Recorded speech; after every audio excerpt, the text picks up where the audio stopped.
ዝቅ ማለት ትሁት መሆን ዓለሙ እንኳን ባይፈልገው ቢረቅጠንም ግድ የለም ዝቅ ማለትን መልመድ። ምክንያቱም ዘመን የሚቆጥርላት ዓለም ነው የምንኖረው። እድሜያችን ቁጥር ነው።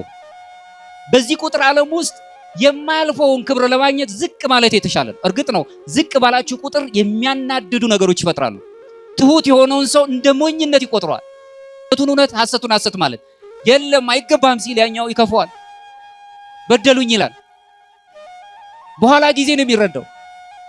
ለዚህኛው አድልቶ ይሄን ሰሩ ይላል። ዝቅ ማለትን ዓለም በሌላ ትርጉሙ ስለሚረዳው የኛው ሰዎች በዚህ ውስጥ እንኳን ያለነው የቤተ ክርስቲያን ሰዎች ዝቅ ያሉትን ሰዎች በተለይም በዓለሙ ላይ ተመለከቱ እንደሆነ ይሄ ዝምታ ያለበትን ሰው ወይ የአይምሮ ዘገመኝተኛ ነው ወይም ደግሞ የእውቀት ችግር አለበት ነው የሚሉት። ጨዋ የሚል ቋንቋ አለ እንደውም በእኛ አይደለም አባቶቻችን። ዝም ማለት አባ ይስሐቅ ቅዱስ ይስሐቅ አባ ሶርያው ሲናገር ምን ይላል? በደንብ ይዩት። ዝም ማለትን ልመድ። ዝም ማለት ግን አለመናገር ማለት አይደለም።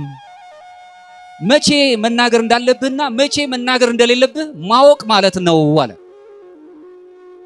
ስለ ሃይማኖት ሲናገር ዝም በል እያለ አይደለም ያለው።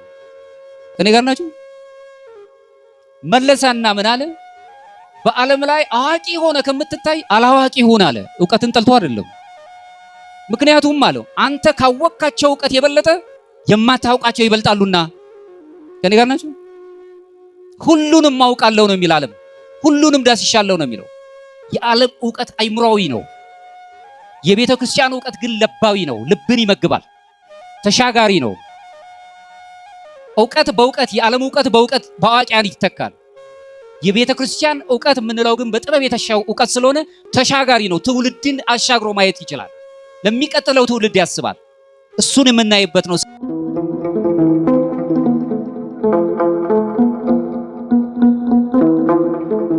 የቅዱስ ጳውሎስ መልእክት ወደ ቆላስይስ ሰዎች ምዕራፍ 3 ከቁጥር 1 እስከ 2 ላይ የተናገረውን ኃይለ ቃል ምክንያት አድርጌ ትምህርቱን ለማስተላለፍ እሞክራለሁ። ምናልባት እንደመነሻ ርዕስ እንዲሆንን ልባችንን ወደ ሰማይ ወደ ላይ እናንሳ የሚል ይሆናል ከመልእክቱ የምናገኘው።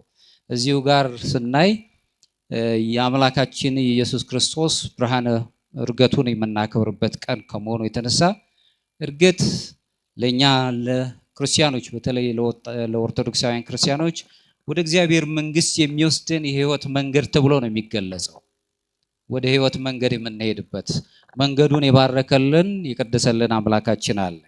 እሱን የምናከብርበት ቅዱስ ጳውሎስ ሲናገር እንግዲህ ከክርስቶስ ጋር ከተነሳችሁ ክርስቶስ በእግዚአብሔር ቀኝ ተቀምጦ ባለበት በላይ ያለውን እሹ ፈልጉ ይልና በላይ ያለውንም አስቡ እንጂ በምድር ያለውን አይደለም ይላል። በምድር ያለውን አይደለም፣ ወደ ላይ ሄዷል። ወንጌላዊ ዮሐንስ ደግሞ በምዕራፍ 14 ከቁጥር 2 እስከ 3 ላይ በወንጌሉ ሲገልጽ በአባቴ ቤት ብዙ መኖሪያ አለኝ አለ አምላካችን። መኖሪያውን የምንኖርበትን አገኘውን ስፍራ ሁሉ ሊያዘጋጅልን ወደዛ ሄዳለሁ፣ ስለዚህ ስፍራውንም አዘጋጅላችሁ ዘንድ ሄዳለሁ እያለ ይናገራል። ይሄ የክርስቶስ እርገት ቅድም ሲነገር እንደሰማችሁት የክርስቲያኖች ሁሉ እርገት ነው። የሁላችንም እንደውም ክብር ያገኘንበት ይህ በጣም የተጎሳቆለው ሰውነታችን ሕይወት ያገኘበትና በእግዚአብሔር አብ ቀኝ የተቀመጠው ከወረደው በቀር ወደ ላይ የሚወጣ የለም የተባለው አምላካችን ኢየሱስ ክርስቶስ የእኛን ስጋ ያከበረበት የነበር በአዳም ምክንያት ያጣነውን ያንን እግዚአብሔር ልጅነት በአምላካችን በኢየሱስ ክርስቶስ ዳግማዊ አዳም ሕይወት አግኝተን ይህ የተጎሳቆለው ሰውነታችን የሰውነት ባህሪያችን ክብር አግኝቶ ከእግዚአብሔር ጋር አንድነት ወይም ቴዎሲስን ያገኘንበት ሱታፊ አምላክ ያገኘንበትን የምንሄድበት ስለሆነ ከዚህ ጋር ባሉት ነጥቦች የተወሰኑ ነገሮች ለማየት እንሞክራለን። እንደ መግቢያ የምናየው እርገት የሰው ልጆች በተለይም የክርስቲያኖች ሰማያዊ ልዕልናን ክብር ማግኛ ትልቅ በዓላችን ነው። ዛሬ ቅድስት ቤተክርስቲያን በዚህ በዓል ላይ አምላካችን ኢየሱስ ክርስቶስ የክብር እድገትን በገለጸበት ምስጢሩ ውስጥ ፊት በፍርሃትና በማድነቅ ትቆማለች። ቤተክርስቲያን ማለት ደግሞ እኛ ሁላችን ነን። ምክንያቱም ደስ እያለን ፍርሃቱ ደግሞ ፍቅር ያለበት ፍጹም የሆነ ቅድስና ፍርሃት ያለበት በዛ እንቆማለን።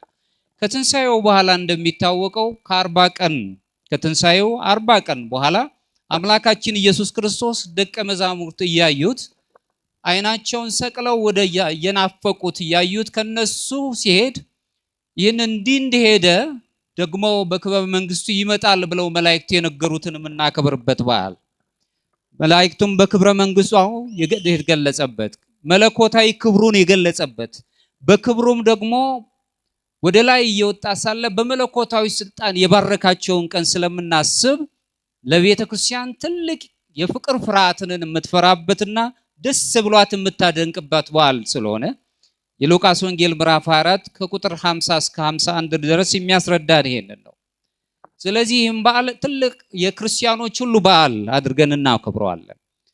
እርገት ማለት ክርስቶስ ከምድር ተለይቶ መሄድን ብቻ አይደለም የሚያሳየን፣ ይልቁንም የዳነው ይሄ የኛ ሰውነት የሰው ልጆች ተፈጥሮ በሰማይ የነገሰበት በዙፋኑ የተቀመጠበት ታላቅ የሆነ የበዓላት ሁሉ በዓል ሆኖ የምናገኝበት በክርስቶስ አማካኝነት የሰው ልጅ ባህሪ ወደ ሰማያዊው ምስጢር የቀረበበት ልዩ የሆነ እርገትን የሚያገኝበትና በመቅደሱ ሰማያዊው መቅደስ ላይ የምንገለጽበት በዓላችን ስለሆነ ምስጢረ ሥጋዌ የተከተተበት ነው ብለን እናምናለን።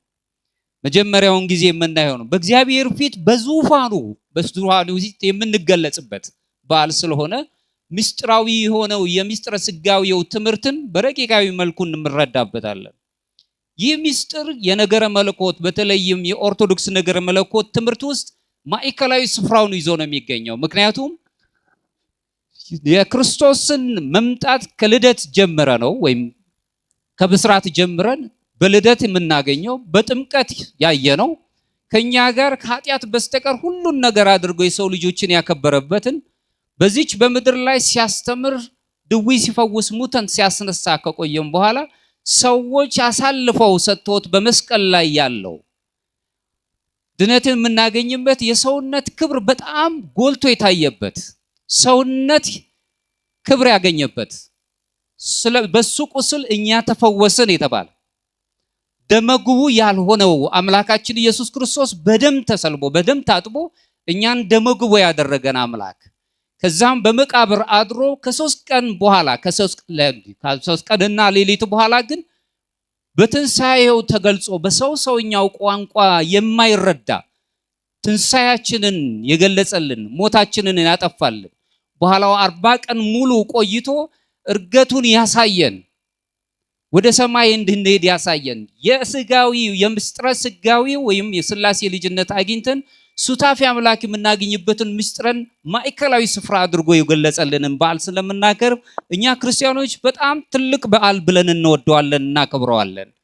በክርስቲያኖች አማካኝነት እንግዲህ በራሱም በክርስቶስ አማካኝነት ይሄ ልዩ ምስጢር የሆነው የእግዚአብሔር ልጅ የሆነው አምላካችን ኢየሱስ ክርስቶስ በሰው ልጆች መካከል ለመኖር ብቻ አይደለም በእርገቱ የተገለጸው ነገር ግን የሰው ልጅ ከእግዚአብሔር ጋር ወደሚኖረው ልዩ የሆነ ሱታፊ አምላክ ሰዎች በጣም ግራ ይገባቸዋል።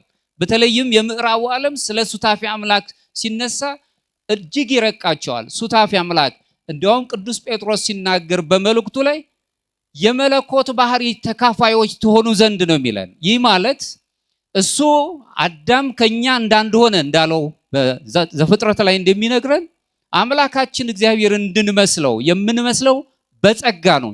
የጸጋ አማልክት በስጦታ ነው፣ በባህሪ አይደለም። በስጦታ አማልክት ዘበጸጋ የሚያሰኝንን ክብር ሰጥቶን ሱታፊ አምላክ የምናገኝበትን ህይወት ትልቅ የተገለጸበት የአንድነት ማዕረግ የታወቀበት ስለሆነ አምላካችን ሲያርግ የኛንም እርገት ያበሰረበት መሆኑን እንረዳለን። ሐዋርያነ አበው በመጀመሪያው ክፍለ ዘመን አካባቢ የነበሩት ሐዋርያነ አበው ሲናገሩ በተለይም የእርገቱን ትምህርት ባስተማሩበት አንቀጻቸው ላይ የክርስቶስ እርገት ይላሉ የኛ የሰዎች ልጆች የከፍታዎች ሁሉ ከፍታ ነው የሆነው ክርስቶስ በክብር ቀደም ብሎ ከሄደ በኋላ ክብራችንን ከቀደሰልን በኋላ አካሉ የሆነችውን ቤተክርስቲያንም በተስፋ እንድትከተለው ጠርቷታልና ይላል። እኛ ክርስቲያኖች የእግዚአብሔር ቤተክርስቲያን ዘክርስቶስ ነው የምንባለው። አካሉ የሆነችውን ቤተክርስቲያን እሱ ካረገ በኋላ ክብሩን እንዲወርሱ መንግስቱን እንድናገኝ የክብር ዙፋን እንድናገኝና በአምላካችን ፊት ከብረን እንድንታይ እንዲሁ እሱ እርገቱን ባርኮ ከሰጠ በኋላ ቤተክርስቲያንን እንዲሁ ጠርቷታልና ብለው ያስተምሩናል። ስለዚህም በዓሉ የሚከበረው ይህ ታላቅ የእርገት ባህር የሚከበረው አንደኛ የሰው ልጆች ልዩ ስጦታን ስለምናስብ ልጅነት፣ ሱታፌ አምላክ፣ ድነት የሚባል ታላቅ የሆነ በምድር ላይ ተጎሳቁለን የነበርን ሰዎች አዳምን ጀምሮ እስካሁን የነበርነው ሰዎች ተሰቃይተን የነበርነውን ድነት የሚባለውን የድነት ዓላማን ያገኘንበት የመዳን ዓላማን ያገኘንበት እያንዳንዱ ምእመን የተጠራበትን ጥሪውን ማወቅ የሚችልበትን ልዩ ነገሮችን ተመልክቷል። ታዩ እንደሆነ ሲያርግ አምላካችን በተለይም ኢትዮጵያዊው የኦርቶዶክስ ትውፊት አሳሳልን ብትመለከቱ ርቀትን አይደለም መራቅን አይደለም እያሳያለው እንደውም እያረገ ሲሄድ እነሱ ልባቸው ተንጠልጥሎ ሳለ የሚያሳይ ስዕል ነው የተሳለው ስዕላቱ ላይ። ይህ የሚያሳየን ምንድነው? ከሄደ በኋላ የሚመለስ ሳይሆን ሌላ የሄደበትን ሚስጥር ገልጾልን መንፈስ ቅዱስን የሚልክልን የጰራቅሊጦስን መንገድ ጅማሮን ሰጥቶ ተስፋን ያሳየናል። ተስዕሎች ውስጥ የምናየው ይሄንን ነው። የምዕራባውያን ስዕል ግን የሚያሳየን እሱን አይደለም። ማረጉን ብቻ ቢያሳይም መመለስ የሚያሳይ አንድም የሆነ ምናባዊ ነገር አንመለከትም። ሰዓሊያን ይህንን በደንብ አድርጎ ይገልጹታል። ስለዚህም ነው ይህንን ስንረዳ ቤተክርስቲያን በሥርዓተ ቅዳሴዋችን ውስጥ በተለይም ደግሞ እኛ ኦርቶዶክሳውያን የሥርዓተ ቅዳሴ ሥርዓተ መለኮት ተከታዮች ነው የምንባለው። በዚህ ውስጥ ስንጸልይ የምንጸልያቸው ጸሎቶች አለ። በታላቅ ድምፅ እንጮሃለን። ልባችሁን ወደ ሰማይ ወደ ላይ አንሱት። መነሻ ርዕሴ እሱ ስለሆነ በዚህ በቅዳሴ ዮሐንስ አፈወርቅ ላይ ላይለ ይኩን ህሊናክሙ በሰማይ ያሉ ልብክሙ ይላል። ይህ ማለት ህሊናችሁ ወደ ላይ ይሁን ልቡናችሁም በሰማይ ይኑር ይለናል ቅዱስ ዮሐንስ አፈወርቅ በቅዳሴያችን ላይ። ህሊናችሁ ሁሉ ወደ ሰማይ ወደ ላይ ይሁን ልባችሁም በሰማይ ይኑር ይላል። አምላካችን እግዚአብሔር መድኃኒታችን ኢየሱስ ክርስቶስ ወደ ሰማይ ያረገ የኛ ልብ ወደ ሰማይ ይወጣ ዘንድ ልባችን እሱን ያስብ ይናፍቅ ዘንድ ሐዋርያቱ አንጋጠው ናፍቀው ይመለከቱት የነበረው በኋላ በጰራቅሊጦስ ይጎበኛቸው አምላካችን መንፈሱን የላከላቸው ልክ እንደዚሁ ልባችን ወደ ሰማይ እንዲመለከት። ይህም ብቻ አይደለም። ቤተክርስቲያናችን በሥርዓተ ቅዳሴ ዮሐንስ ወልደ ነጎድጓድ የተባለው ቅዳሴ ላይ ሀብየ ከግዚኦ አንቃይዶነ እያለ ይናገራል። እኛ አይናችንን ሁሉ ወደ አንተ እናንጋጥጣለን እዚያውም እናሳለን። እንዲያውም ደግሞ ህሊናችን ሁሉ ወደ አንተ ይመለከታል። አቤቱ አይናችንን ወደ አንተ እናቀናለን ልቦናችንንም እናነሳለን ህሊናችንም ከፍ እናደርጋለን እያልን እንጸልያለን። ስለዚህ ልደትን ወይም እርገትን ስንመለከት የምናስበው ወደ ላይ ወደ ሰማይ ማየታችንን ነው። ይህ የሥርዓተ ቅዳሴ ትምህርት ኦርቶዶክሳዊው ትምህርት የሚነግረን ምሳሌያዊ አነጋገርን አይደለም፣ ፍጹም የሆነውን የነገረ ክርስቶስን ትምህርት እያስረዳን ያለው። የክርስቲያን ሕይወት መሰረታዊ የሆነው ነገር ሁልጊዜም በአንቃይዶ መመልከት። ለዚህም ነው በተለይም በዚህ በኦርቶዶክሱ ዓለም ላይ አርምሞ ያለበት ድምጸት የማይሰማበት ቃላት የማይወጣበት ልዩ ጸሎት አለች። ዝምታ ያለባት ጸሎት፣ ዝም ብሎ መጸለይ። ይህንን ሐዋርያን አበው በዘመኑ የነበሩት አባቶቻችን በዚህ ከአራት እስከ አምስተኛው ክፍለ ዘመን የነበሩ አባቶች የአይምሮ ጸሎት ይሏታል። የጸጥታ ጸሎት ወይም የኛ ኢትዮጵያውያን አርምሞ ያለበት ከእግዚአብሔር ጋር የሚነጋገሯት ንግግር ብለው ያነሷታል። በዚህ ንግግር ውስጥ ሁልጊዜ እግዚአብሔርን እናየዋለን። ይህንን እንደ መግቢያ ካየን በመጀመሪያው ሰዓት ላይ እርገት የምስጢረ ሥጋዌ ፍጻሜን ያስረዳናል። የነገረ መለኮት ትምህርት ውስጥ የምንረዳው እርገት በምስጢር ውስጥ ሲገለጽ ሥጋዌን ሰው የመሆንን ምስጢር ተለይቶ የሚታወቅበትና ክብር ያገኘንበት ከኛም ከስጋችን ስጋ ከነፍሳችን ነፍስ ከቅድስት ድንግል ማርያም ተወለደ፣ ስጋችንን አከበረው። በእርገት ግን አልተወውም፣ ከፍ አደረገው። በአብ ቀኝም እሱ በዙፋኑ ታየ፣ ተቀመጠ ይለናል። አዳም ተዋርዶ የነበረው በዳግማዊው አዳም በክርስቶስ ክብርን አገኘን። የተዋረደው የአዳም ስጋ በክርስቶስ ስጋ በመልበሱ ምክንያት እኛ ሁላችንም መልካም የሆነውን ህዳሴ ያገኘን። ተጨማዶት ጎስቁሎ የነበረው ሰውነታችን ክብርን አገኘ። አሁን የምንኖረውን መጎሳቆል አትዩ። በኋላ ጊዜ የምናገኘውን ክብር እንመለከታለን። ይህንን እናያለን። ቅዱስ አትናቴዎስም ሁልጊዜ በተለመደው ነገረ ምስጢር ቋንቋው ላይ ሲናገር እኛ አማልክት ዘበጸጋ እንባል ዘንድ አለ። እኛ የሰው ልጆች አማልክት ዘበጸጋ እንባል ዘንድ በጸጋ ማለት ነው፣ በስጦታ ማለት ነው፣ በመለኮታዊ ስልጣን አይደለም። እኛ የመለኮት የጸጋው ልጆች እንደሆነን እንድንባል ዘንድ ራሱ መድህን ዓለም ክርስቶስ ቃል ወልደ ኢየሱስ ክርስቶስ ወልደ እግዚአብሔር ኢየሱስ ክርስቶስ ሰው ሆነ አለን። ሰው ሆነ። ይህ መሰረታዊ ትምህርት በሐዋርያን አበው ትምህርት ውስጥ በጸጋ መለኮታዊ ባህሪን ተካፋዮች መሆናችንን ያስረዳናል። ይህ አስተምሮም የሚገልጸው ሁላችንም ጠፍተን ተበትነን እንደማንቀር ነው። በተለይም በአምላካችን በኢየሱስ ክርስቶስ የሚያምን በቅድስት ቤተክርስቲያን ዘተክርስቶስ ተብላ ባለች በሚስጥራት ሁሉ ተካፋይ የሆነ ምእመን ሁሉ የሚያገኘው ክብር ነው። ሚስጥረ ስጋዌው ዓላማው ሁላችንም እንደምንረዳው የስነ ምግባር ጠባይ ወይም የስነ አእምሮ ጠባይ ይዘን ብቻ እንድንገኝ አይደለም። በዚህ መመሪያ ውስጥ እንድንኖር ብቻ አይደለም። ውጫዊው የሆነውን ይቅርታ ብቻ ለማስገኘትም አይደለም። ነገር ግን ክርስቶስ የመጣው የሰውን ባህሪ ራሱን ለመፈወስ ስለሆነ ለታደሰውና ለከበረው ክብር እንድንበቃ አምላካችን ኢየሱስ ክርስቶስ ፍጻሜው ነገረ ምስጢሩን ወይም ነገረ ስጋዊ ምስጢር ሊፈጽም ስለመጣ ያንን ክብር ልናገኝ ነው። የሊዮው ቅዱስ ኢሬኔስ የተባለው ታላቅ አባስ ለካህዲያኑ ሁሉ በሰጠበት የጽሑፍ አንቀጹ ላይ ሲናገር ምን ይላል? የእግዚአብሔር ቃል ኢየሱስ ክርስቶስ ከታላቅ ፍቅሩ የተነሳ እሱ ራሱ የሆነውን በጸጋ እኛንም ያደርግ ዘንድ እኛን ሆነ ይላል። ከኔ ጋር ናችሁ? በጸጋ ሁሉን ነገር ላይ ከኃጢአት በስተቀር እኛን ሆነ። እሱን ሊያደርገን ራሱ እኛን ሆነ ነው የሚለው። እሱን እንድንመስል ሁሉን የፈጠረ ሁሉን ማከናወን የሚችል አምላክ በጠባብ ደረት በአጭር ቁመት ተወስኖ በማኅፀነ ቅድስት ድንግል ማርያም አደረ። ሁሉን ነገር ከኃጢአት በስተቀር ሁሉን ነገር እኛን ሆነ። የተጎሳቀለውን አዳም ለማንሳት እሱ ወደቀ። እኛ ገፍተነው ነበር፣ እሱ ተሰቀለ። ሁሉን ነገር አደረገ። መጻተኛ ሆነ። መጻሕፍት እንደሚነግረን በሰው ጠባይ ውስጥ የሚስማማ ከኃጢአት በስተቀር ተራበ ሁሉ ሲል እንሰማለን። ተጠማ ሲል እንሰማለን። ጥማታችንን ረሃባችንን ተካፈለልን። በዚህ ብቻ አይደለም። በምድር ላይ ብዙዎች ሰዎች በምድር ላይ ስናያቸው ዚአከለ ዚአዬ ነው፣ አብላይ ላብልሃ ነው። ስንሰጣቸው ይሰጡናል። ክርስቶስ ሳንሰጠው ሰጠን፣ ሳንወደው ወደደን። መውደድ ብቻ አይደለም፣ ከመውደድ በላይ ደግሞ ልዕልናን ሰጠንና ስጋችንን አከበረን፣ አማልክት ዘበጸጋ አደረገን። እርገትን ስናስብ ይህንን ነው የምናየው። ሚስጥረ ስጋዌ ሚስጥረ ጥምቀት ይህንን ሚስጥረ ስጋዌ የምንለውን ታላቁን ሚስጥር የተፈጸመበትን ልዕልና እናያለን።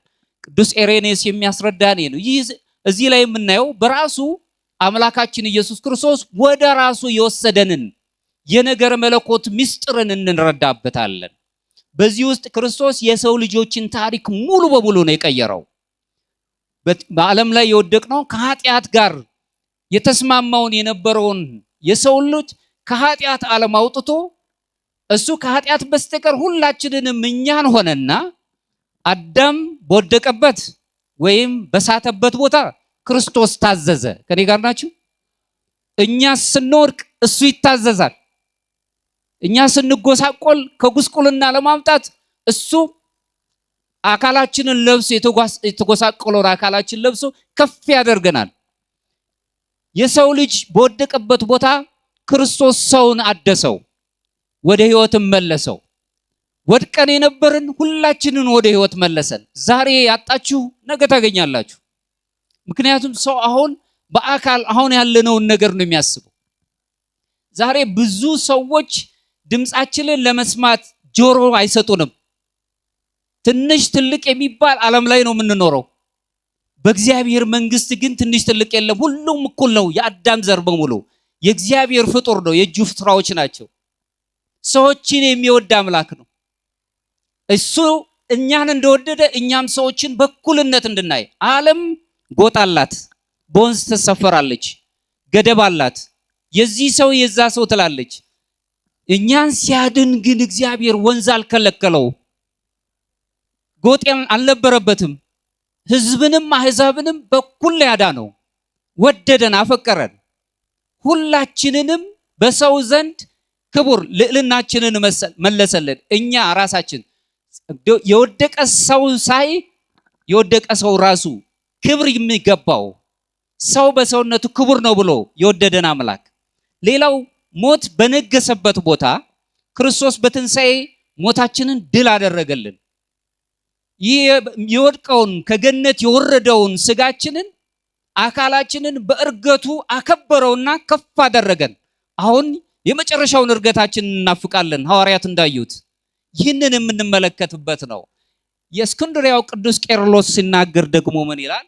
በዚሁ ላይ ራሱ በነገረ መለኮትን ሚስጥር ባብራራበት አንቀጹ ላይ ክርስቶስ ለሰው ፍጥረት ሁሉ ወደ ሰማይ የሚገባበትን መንገድ በከፈተበት ለሰው ልጅ በኩርና የመጀመሪያው ምሳሌ ሆኖ አረገ ይላል። ከኔ ጋር ናችሁ? የኛን እርገት ሊቀድስ በኩር ሆኖ አረገ። ከፍ ከፍ ሊያደርገን ሁሉን የሚችል አምላክ፣ ረቂቅ የሆነ በባህሪው ሁሉን የሚችል አምላክ፣ ለአእምሮ መወሰን የማይቻለውን ታላላቅ ስራዎችን የሰራ ምድር ፈላስፎች፣ ጠበብቶች ሊያከናውኑት የማይችሉትን ነገር ሁሉ ያከናወነ አምላክ እርገታችንን ሊባርክ በኩር ሆኖ የመጀመሪያው ሆኖ ወደዚያው አረገ፣ የኛን እርገት ሊወስድ። ስለዚህ ወደ ላይ ህሊናችሁን ወደ ላይ አንሱ። እርገቱ የኛ እርገት ነው ማለት ነው። ሁለተኛው እርገትና የሰው ልጆች ባህሪ መክበር ነው የምናየው።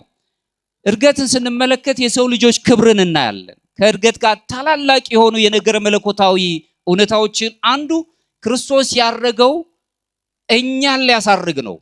ይሄ ትልቅ ክብር ነው። ከቅድስት ድንግል ማርያም የነሳው ያ አካላዊው ቃል ኢየሱስ ክርስቶስ የሰውን ባህሪ አሁን ለዘላለም አክብሮታል። ሁላችንም ከብረናል።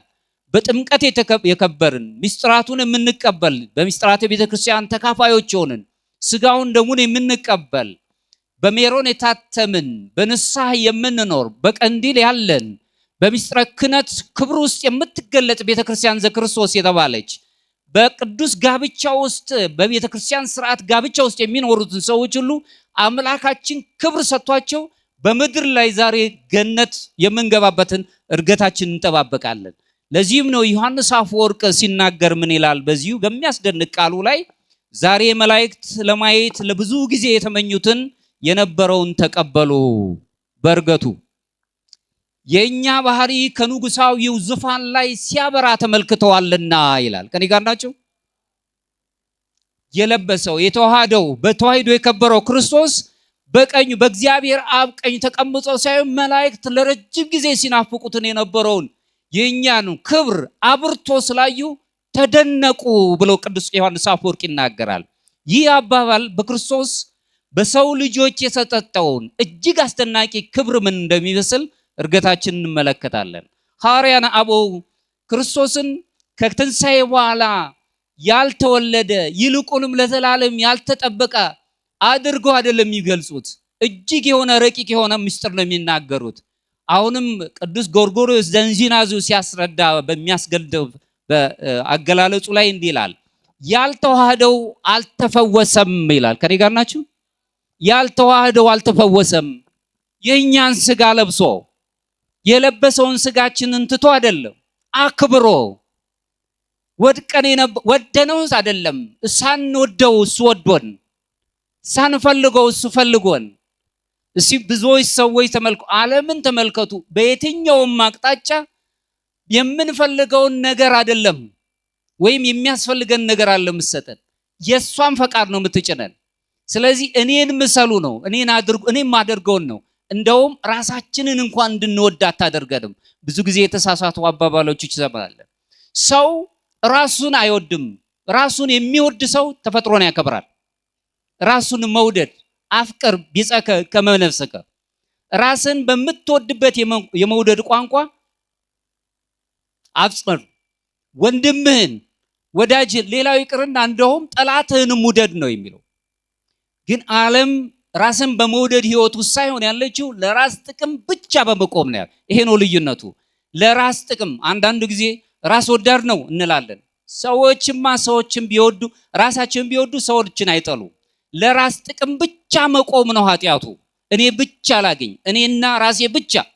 ዓለም የሚፈልገው ይሄንን ነው። ከኔ ወዲያ ለሌላው እኔ የሚያስፈልገኝ ፍርፋሪ እንኳን ካለ ያንን ለመስጠት ተጸይፌ ነው። ዓለም የሚያስተናግደው ይሄንን ነው። ይህ አባባል የሚነግረን ታላቁና ያልተዋሃደው አልተፈወሰም ይለናል። ክርስቶስ እነዚሁ የተዋሃደው ምንድነው ካልን የኛን ስጋ ተዋህዷል። እንዲያውም ነፍሳችን ከነፍሷ ነፍስ የነሳው ይሄንን እናያለን። ስለዚህ የኛን የባህሪ በሙሉ ከኃጢአት በስተቀር ገንዘብ አድርጎ ህይወትን ሰጥቶን ወደኛው መጥቶ ካከበረን በኋላ ህይወትን አግኝተናል። ይሄውም ኤጲፋኖስ የተባለው ቅዱስ ኤጲፋኖስ ታላቁ አባት ሲናገር ምን ይላል? ያዳነውን የሰውን ባህሪ የድሉንም ዓላማ ወይም አክሊል ወደ ሰማይ ይዞት ወጣ ይላል። ከኔ ጋር ናችሁ? የኛን ስጋ ይዞት ወደ ሰማይ ወጣ፣ አከበረው። ያዳነውን የኛን አካል ያነጻውን ልጅነት የሰጠውን በጥምቀት የከበርንበትን ያመንበትን። ስለዚህ በእኛ አካል ላይ ስልጣን የለንም ማለት ነው። አንትሙ ታቦቱ ለእግዚአብሔር ነው የምንባለው። ያውም በዋጋ የተገዛችሁ በደም ዋጋ የተገዛችሁ የራሳችሁ አይደላችሁም፣ የእግዚአብሔር ቤተ መቅደሶች ናችሁ። በራሳችን ላይ እንኳን ስልጣን የለንም። ስልጣን ያለው አምላካችን እግዚአብሔር ብቻ ነው።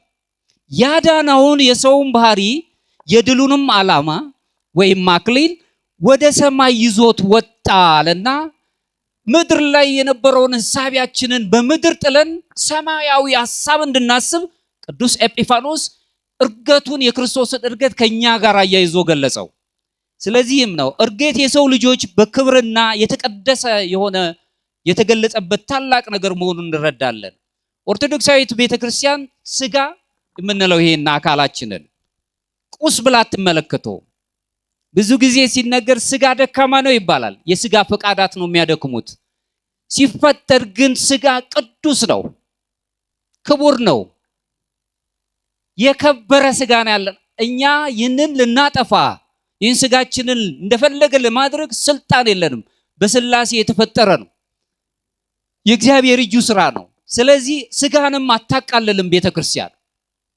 የስጋውን ስራ ግን የስጋ ፈቃዳትን ግን ፍቶታትን የስጋ ፈቃዳት የምንላቸውን እነዚህ ቅዱስ ጳውሎስ የገለጻቸውን የመዳራት እነዚህ ክፉ የሆኑ ተግባራትን እነዚህን ሁሉ ስጋን ስለሚያረክሱ ቤተክርስቲያን እሱን ትቃወማለች። ስጋን ለትንሳኤና ለክብር ግን እንደማዘጋጀት ሁልጊዜ አምላኳ ከሷ ጋር ስላለ ስጋን በማክበር ነው። ክቡር ነው ስጋውን ማክበር፣ ስጋን ከነፍስ ጋር ቀድሰን መሄድ መቻለን። ይሄ ነው የነገረ መለኮት ትምህርት። እዚሁ ላይ የእውነት የሰው ልጅ ራሱ ተራ ስጋ አይደለም ያለው፣ የሚያርግ ስጋ ነው ያለን። ከኔ ጋር ናችሁ? እንዲሁ ፈርሰን በስብሰን የምንቀር አይደለንም፣ እንነሳለን። ክርስቶስ ትንሳኤያችንን ባርኮልናል፣ በኩር ሆኖ ተነስቷል። እኛም እንነሳለን። ከዚህም ከተነሳም በኋላ ክርስቶስ እርገታችንን በኩር ሆኖልናል። አሁንም እርገታችን ተባርኳል፣ እናርጋለን። ምድር ላይ በምድር ጠባዮች እንዲሁ ተቀበዝብዘን የምንኖር አይደለንም። ወደዛ ወደ ሰማይ እናርጋለን። ስለዚህ የሰው ልጅ የተፈጠረው የመጨረሻው ግቡ ሱታፌ አምላክ ማግኘት ነው። አማልክት ዘበጸጋ መባል ነው። ሱታፌ አምላክ አግኝተን ህይወትን አግኝተን መኖር ነው። እዚህ ላይ የምንረዳው ነው። ሶስተኛው ወደ ላይ ራሳችሁን አቅኑ፣ ወደ ላይ ያለውን ምሹ ፈልጉ ብሎ ቅዱስ ጳውሎስ እንደነገረን እርገትንና መንፈሳዊ ለውጥን በዚሁ መማር እንችላለን። ቅዱስ ጳውሎስ ሲናገር እዚሁ ላይ እንግዲህ ከክርስቶስ ጋር ከተነሳችሁ በላይ ያለውን ምሹ ፈልጉ ነው የሚለን። ወደ ላይ ያለውን ፈልጉት፣ የእርገቱን ባለቤት ፈልጉት። ሐዋርያቱ እንዳገኙት እናንተም እንድታገኙ። ሐዋርያዊት ቤተክርስቲያን ከምትባለው የቤተክርስቲያን ዋናው ትልቁ ነገር አንዱ አምዷ ከአራቱ ባህሪያት መካከል ሐዋርያዊት መባል ነው። ሐዋርያዊት ቤተክርስቲያን ውስጥ ነው ያለው። እርገት ታሪካዊ ክስተት አይደለም ወገኖቼ። መንፈሳዊ ጥሪ ነው። የክርስቲያኖች ሕይወት የሚቀየርበት ሱታፊ አምላክ የሚገኝበት ታላቅ ነው። ክርስቶስ በአካል ከኛው ጋር ተገለጸ በስጋን ለብሶ። ምእመናን ክርስቶስ እንዳረገ ሁሉ ክርስቶስ በመለኮታዊው ጥበቡና በመለኮታዊ ጥበብ ሁሉም በሚችለው እኛን አክብሮ ወደ ሰማይ እንዳረገ ምእመናን ዛሬ በመንፈስ ማድረግ ይጠበቅብናል ማለት ነው። በመንፈስ ማድረግ ሁልጊዜ እግዚአብሔርን ማሰብ። ወደ ሰማይ ተመልከቱ አቅኑ፣ ዲያቆኑም ወደ ምስራቅ ተመልከቱ እያለ ነው የሚነግረን። ሰማይ ምስጢርን ነው ምስጢርን ምስራቅ የሚነግረን ምስጢራዊ የሆነውን ነገር ነው። እሱን የምናገኝበት ወደዛ እንድናቀና ዓለማችን ብዙ ነገሮችን የሚያሳይ ነው። ከዚህ ከምስራቁ ይልቅ ወይም ወደ ሰማይ ከማየት ይልቅ ምድር ላይ ያሉት ነገሮች አይናችንን በጣም አባስተውታል፣ አስቸግረውታል። ስለዚህ ስቃይ ውስጥ ነው ያለነው። ከዚህ ስቃይ ለመውጣት እርገታችን የክርስቶስ እርገት የኛ እርገት መሆኑን ማየት አለብን። እንግዲህ ኦሪገን የተባለ የቤተክርስቲያን ታሪክ ጸሐፊ ነው፣ ብዙ ጊዜ የሚነሳ ይህ ሰው ምን ይላል? ማንኛውም ሰው በንጽህና በቅድስና እና በእውነት ክርስቶስን ቢከተለው እርሱ ከቃሉ ጋር ወደ ሰማይ ያርጋል ይላል። ከኔ ጋር ናችሁ? አምላካችን ኢየሱስ ክርስቶስ የድሃ አባት ነበር። ለድሆች አባት እናት መሆን ከቻልን፣ ለጦማዳሪዎች የምንደርስ ከሆነ የሚበሉት አንዳች የላቸውምና በመንደሩ ሰደዳቸው አሉት ሐዋርያት። ሐዋርያት ራሳቸው ለሰዎች ልጆች ስጋ ይጨነቁ ነበር፣ ለምእመኑ ይጨነቁ ነበር ማለት ነው። አንዳች አላችሁ? አዎ፣ ጥቂት አሳ ጥቂት እንጀራ አበርክቶ አበላቸው። ለጦማዳሪዎች የሚያስብ አምላክ፣ የሚለምኑትን በፈቃዳችን የሚያድነን ምን ላደርግልህ ትወዳለህ? አይ ዘንድ ማየት ነው የምፈልገው። ብርሃን፣ ንጹህ ብርሃንን ማየት ነው የምፈልገው። ብርሃንን ይሰጥ የነበረው አምላክ ለሰው ልጆች የብርሃን መንገድ የሆነ እናንተ የዓለም ብርሃን ናችሁ፣ ብርሃናችሁ በሰው ሁሉ ፊት ይብራ። ክርስቶስ የጀመረልን ካልተፈጠረው ብርሃን ጋር የምንኖርኛ መለኮታዊው ብርሃን በጸጋ ሕይወት ያገኘንበት የምንኖር ኮን ለዓለሙ ብርሃን መሆን አለብን። ዓለም ብርሃን ስትሆኑ በግድ የሚያጨልም ሕይወት ውስጥ ነው የሚከታችሁ። የእውነት ሰዎች ስትሆኑ እውነት በጣም ኮስምና በውሸት ተሸፍና ስለምትኖር ትሰቃያላችሁ። ምን ጊዜም ግን የእውነት ሰው የራሱን ማንነት ይጠብቃል፣ የራሱን ዲግኒቲ ይጠብቃል። ከእውነት ጋር ባለመናገር፣ ሐሰት ባለመናገር፣ ከእውነት ጋር በእውነት አሰላስሎ እውነትን መናገር ሊያጎሳቁል ይችላል ዓለም ላይ። ግን የእውነት ሰው መሆን ግን ከህሊና ዳኝነት ነፃ መሆን ነው። ሁልጊዜ የማወቅ ነፃነት የምትባላለች እኛን የምትዳኝን ስቃይ ውስጥ አትከተንም። ከዚህ ስንሄድ አሁን መኝታ ቤታችን ስንገባ ዛሬ ዋለውን ውሎ ትጠይቀናለች፣ ታሰላሰላለች። የሰራነው ስራዎችን ይሄ አግባብ አይደለም፣ ይሄ አግባብ ነው። ግን ምን ጊዜም ሸፍነናት ስለምንኖር ሐሰቱን ሁሉ ወይም ክፉ የሰራነውን ነገር እንደ እውነት አድርገን እንድንወስድ እናስገድዳታለን። ህሊና ግን እሺ አትልም፣ ሁልጊዜ ትነግረናለች፣ በእውነት እንድንኖር ታደርጋል። የእውነት የሆነ አምላክ ለድሃ አባት ስለነበረ በእውነት የሚገለጥ ነው። እኛ ክርስቶስ አምላካችን ኢየሱስ ክርስቶስን እሱን ተከትለን በሱ ልጅነት ያገኘን ከሆነን ሁላችንም በብርሃን መገለጽ አለብን። የብርሃን ልጆች መሆን አለብን። እሱን ማሰብ ነው። ኦሪገን የሚነግረን ይሄንን ነው። ስለዚህ መንፈሳዊ ህይወት ከምድራዊ ቁራኝነት ተላቆ ወደ መለኮታዊው አንድነት ወይም ሱታፊ አምላክ አግኝቶ መኖር ማለት ነው። ይህ የሚደረገው ደግሞ አሁን ካየነው ከልጅነት ካገኘንበት ክርስቶስ ተወልዶ በቤተልሔም የተገለጸው አምላካችን ኢየሱስ ክርስቶስ እስከ እርገት ወስዶን የሚስጥር ስጋዊ ሚስጥር አካቶ ማዕከላዊ ስፍራውን የገለጸበት ነው። ስለዚህ ወደ ላይ ጉዟችን ወደ ላይ በበረቱ ውስጥ የተገኘው አምላካችን ኢየሱስ ክርስቶስ ጉስቁልና ባለባት በረት ውስጥ በተገኘው አምላካችን ይሄ አምላካችን የኛንም ራሱ ስጋችንን ልደታችንን ሁሉ ባርኮልን ወደ እርገቱ ወደ ሰማያዊ ከምድር አንስቶ ሰማያዊው ሐሳብ እንድናስብ አደረገን። እሱን ህይወት እንድንኖር ነው የሚፈቅደው። ኦርቶዶክሳውያን አባቶቻችን የሚያስተምሩን ይሄ መንፈሳዊ እርገታችንን በደንብ አድርገው ነው የሚያስቡት።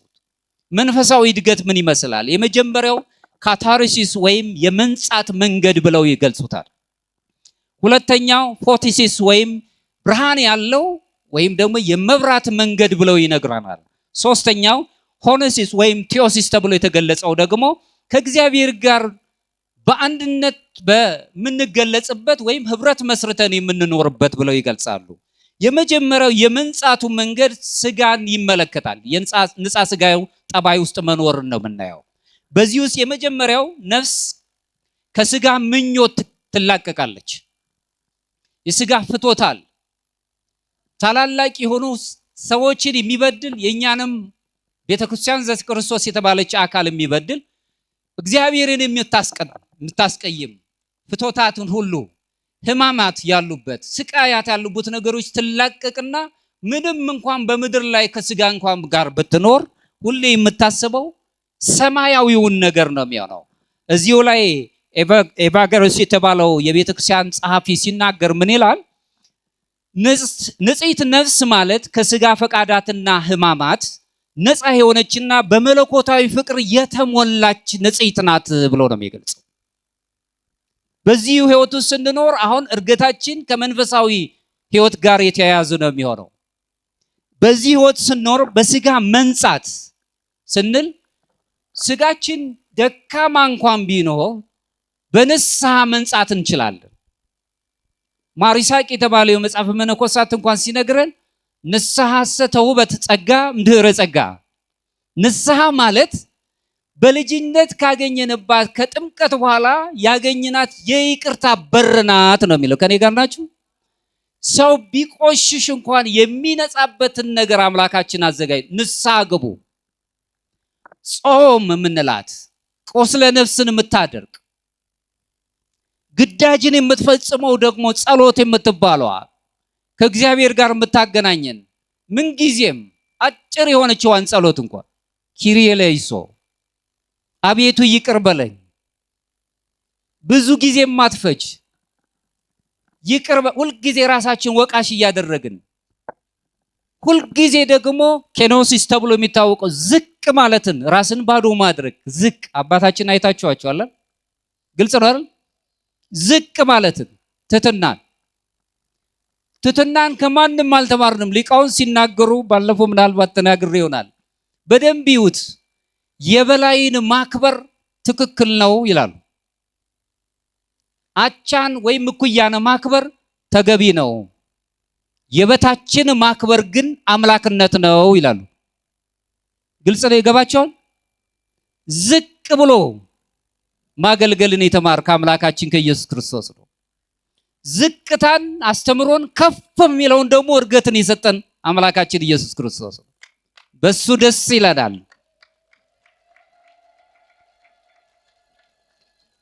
ዝቅ ማለት ትሁት መሆን ዓለሙ እንኳን ባይፈልገው ቢረቅጠንም ግድ የለም ዝቅ ማለትን መልመድ። ምክንያቱም ዘመን የሚቆጥርላት ዓለም ነው የምንኖረው። እድሜያችን ቁጥር ነው።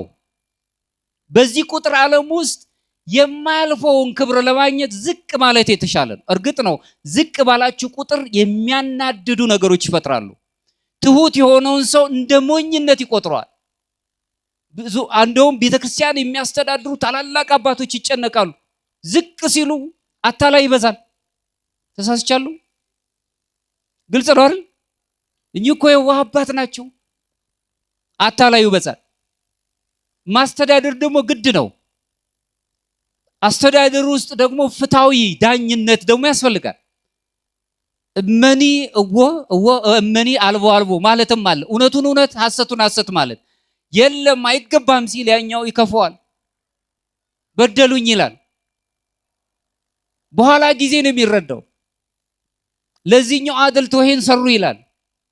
ዝቅ ማለትን ዓለም በሌላ ትርጉሙ ስለሚረዳው የኛው ሰዎች በዚህ ውስጥ እንኳን ያለነው የቤተ ክርስቲያን ሰዎች ዝቅ ያሉትን ሰዎች በተለይም በዓለሙ ላይ ተመለከቱ እንደሆነ ይሄ ዝምታ ያለበትን ሰው ወይ የአእምሮው ዘገመኝተኛ ነው ወይም ደግሞ የእውቀት ችግር አለበት ነው የሚሉት። ጨዋ የሚል ቋንቋ አለ እንደውም በእኛ አይደለም አባቶቻችን። ዝም ማለት አባ ይስሐቅ ቅዱስ ይስሐቅ አባ ሶርያው ሲናገር ምን ይላል? በደንብ ይዩት። ዝም ማለትን ልመድ። ዝም ማለት ግን አለመናገር ማለት አይደለም። መቼ መናገር እንዳለብህና መቼ መናገር እንደሌለብህ ማወቅ ማለት ነው አለ። ስለ ሃይማኖት ሲናገር ዝም በል እያለ አይደለም ያለው። ከኔ ጋር ናችሁ? መለሳና ምን አለ? በዓለም ላይ አዋቂ ሆነ ከምትታይ አላዋቂ ሁን አለ። ዕውቀትን ጠልቶ አይደለም። ምክንያቱም አለው አንተ ካወቅካቸው ዕውቀት የበለጠ የማታውቃቸው ይበልጣሉና። ከኔ ጋር ናችሁ? ሁሉንም ማውቃለሁ ነው የሚል ዓለም። ሁሉንም ዳስሻለሁ ነው የሚለው። የዓለም ዕውቀት አይምሮዊ ነው። የቤተ ክርስቲያን ዕውቀት ግን ለባዊ ነው። ልብን ይመግባል። ተሻጋሪ ነው። ዕውቀት በዕውቀት የዓለም ዕውቀት በዕውቀት በአዋቂያን ይተካል። የቤተ ክርስቲያን ዕውቀት የምንለው ግን በጥበብ የተሻው ዕውቀት ስለሆነ ተሻጋሪ ነው። ትውልድን አሻግሮ ማየት ይችላል። ለሚቀጥለው ትውልድ ያስባል። እሱን የምናይበት ነው። ስለዚህ ንጽሕት ነፍስ ማለት ከስጋ ፈቃዳትና ሕማማት ነፃ የሆነች በመለኮታዊ ፍቅር የተሞላች ንጽሕት ናት ብሎ ነው የሚነግረን።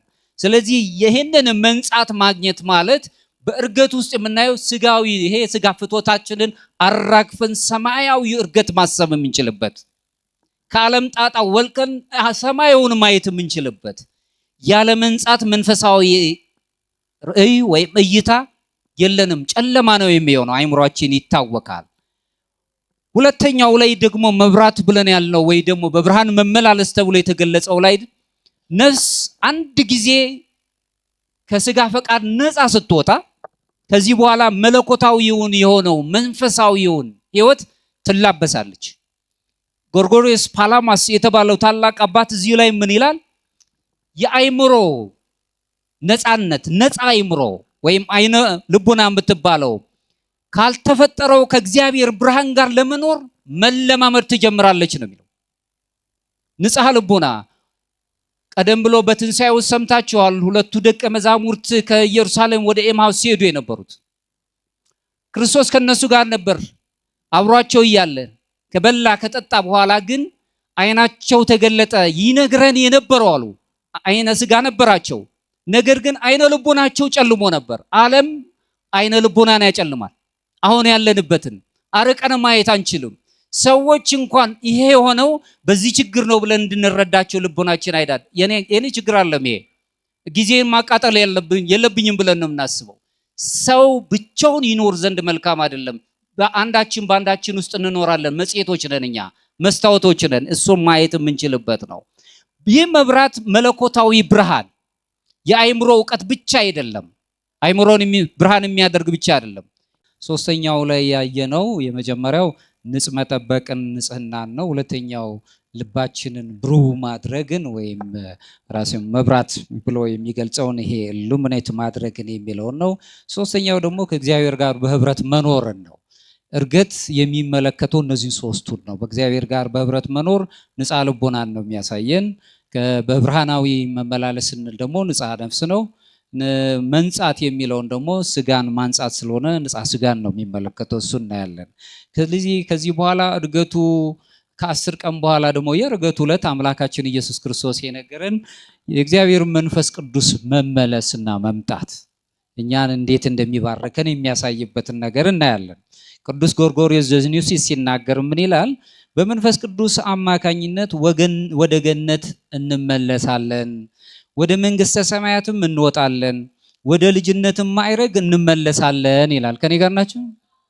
ወደ ልጅነት ማዕረግ ለመመለስ ለመሄድ ቅድም እንዳልኩት ህሊናችን ወደ ሰማይ ማየት አለበት ማለት ወደ ሰማይ።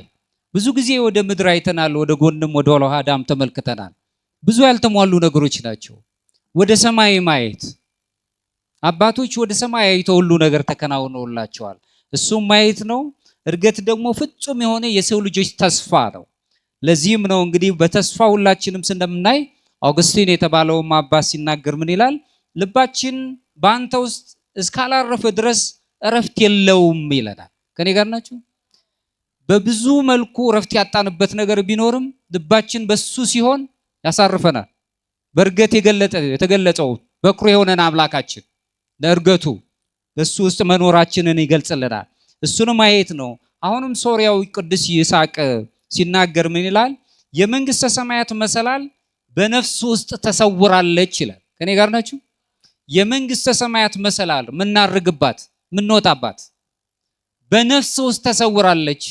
የሥጋ ፈቃዳት ሁሉ መውደቅ አለባቸው። አሁን እኔ ብቻ ልብላ ልጠጣ የምትለው መንፈስ መቅረት አለበት።